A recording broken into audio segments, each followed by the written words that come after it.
The Lord be with you. A reading from the Holy Gospel according to Luke.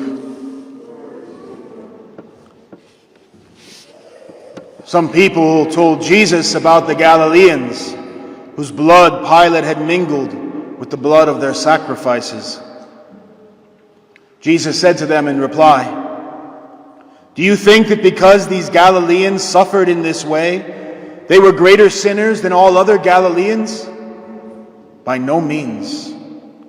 But I tell you, if you do not repent, you will all perish as they did. Or those 18 people who were killed when the tower of Siloam fell on them, do you think they were more guilty than everyone else who lived in Jerusalem? By no means. But I tell you, if you do not repent, you will all perish as they did." And he told them this parable. There once was a person who had a fig tree planted in his orchard. And when he came in search of fruit on it but found none, he said to the gardener, "For 3 years now I have come in search of fruit on this fig tree, but have found none. So cut it down. Why should it exhaust the soil?" He said to him in reply, "Sir, leave it for this year also, and I shall cultivate the ground around it and fertilize it. It may bear fruit in the future. If not, you can cut it down." The Gospel of the Lord.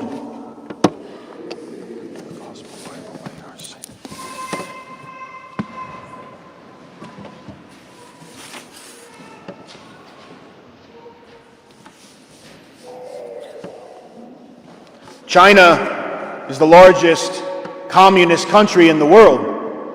It's very difficult to practice Christianity there openly. Missionaries have to be sent in secret, and priests celebrate the sacraments in underground churches. But one man almost changed all of that. Many of you have heard of the children's game, Marco Polo. Someone says Marco, you say Polo. But did you know that that game, it takes its name from a real-life person? Marco Polo is one of the most famous explorers in history. In 1260, when Marco was only 6 years old, he traveled with his father and uncle to Mongolia, part of what is today China. And when they arrived there, the Mongolian emperor, he revealed a great interest in their Catholic faith. The emperor asked the brothers to take a letter to the Pope, requesting at least 100 Catholic missionaries to bring and teach the gospel in Mongolia. 3 years later, Marco Polo returned to Mongolia, but he brought only 2 elderly Franciscans, all the church could spare. And they got sick and had to return home almost as soon as they arrived. What a tragedy. Imagine what could have happened had the church responded differently. Perhaps the whole history of China, world history, would be very different today. Sometimes we don't get a second chance. Sometimes an opportunity that we miss doesn't come around again. So we need to take advantage of the time and the opportunities that we're given, because we don't know how many of them we have. And that's the message that Jesus wants to drive home in the gospel today. The people come to Jesus today with questions about 2 disasters that had happened, in which Jews had been killed. And Jesus, like a good rabbi, he uses every question as an opportunity to teach. First, they asked Jesus about the Jews whose blood Pilate had mingled with their sacrifices. This is the same Pontius Pilate who will later condemn Jesus to death. But at this time, Pilate has decided that Jerusalem needs a new water system.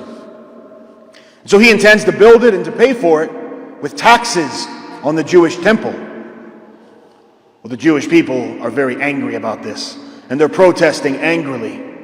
A mob gathers in front of Pilate's residence.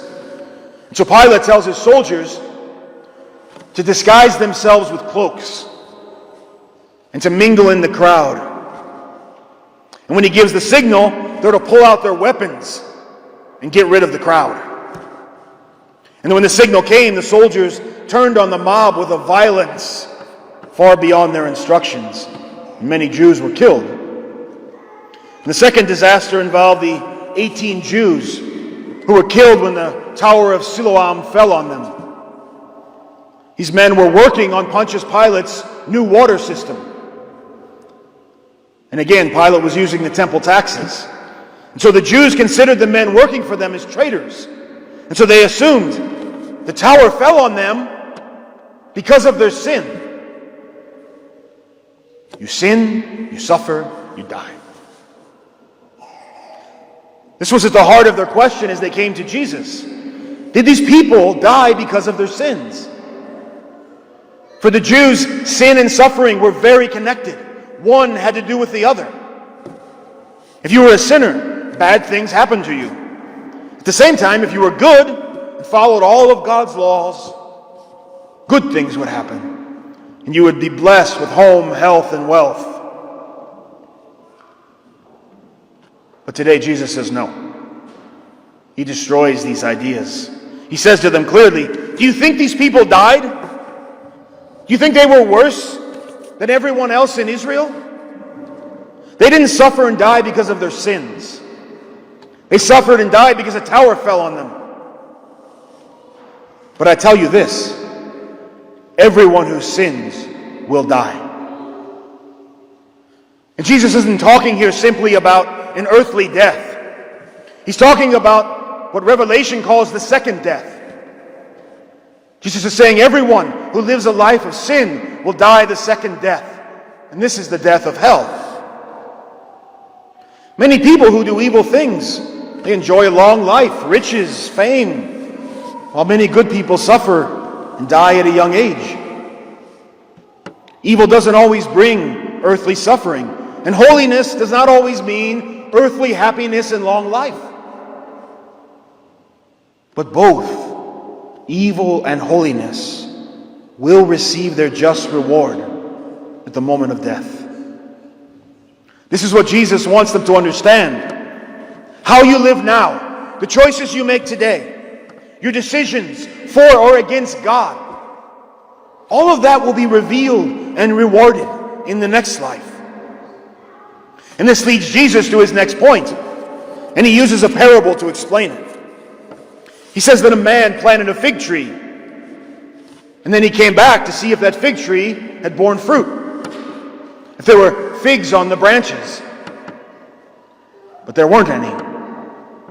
So the man came back the next year, and the next year, and the next. And for 3 years, this tree didn't bear a single fig. So finally the man commands the gardener, cut it down. It doesn't bear fruit. Why should it waste the soil? But the gardener replies, Lord, be patient. Let me care for the tree for 1 more year. And if it still hasn't borne fruit, then you can cut it down. What is Jesus trying to teach the people and to teach us in this parable? 2 very important things. First, God is so patient with us. St. Peter will later write in his letter, don't think that the Lord is delaying, as some people call it delay. Rather, he's patient with you, not wanting you to be lost, but waiting for you to repent. God is the man in the story, walking into our lives and looking to see if there's fruit. Are we bearing fruit? Are we truly converting? If we're truly trying to love people, to be merciful, to be kind and patient, to be humble, to help other people in their sufferings, God comes to us looking for the fruits of holiness. And when he comes and he doesn't find any, the gardener's there, Jesus. And he says to his father, Father, be merciful with them. They may still repent and become a great saint. Father, for the sake of the blood that I poured forth for them on the cross, Be patient with them. This is something so beautiful, how good God is. But there's a second truth that's also very important. A time will come when there are no more chances. A time will come for judgment. This doesn't mean that God throws up his hands and loses his patience with us, or that he closes the door of his mercy to us. But then in the end, we haven't wanted God or his mercy. We haven't wanted God for Father, but we've wanted to be God. Jesus is clear in this parable. You live in a time of grace, in a moment of decision, but there will come a final chance. And if we refuse chance after chance, if God's call on our life comes again and again and receives no reply, the day will finally come when God calls us no more. It's not that God shuts us out, but that we've closed the door in our hearts to God forever. May God save each and every one of us from that. As we continue this season of Lent, let's ask God today, ask Jesus in the Eucharist, for the grace to respond with seriousness to God's call while it's still today.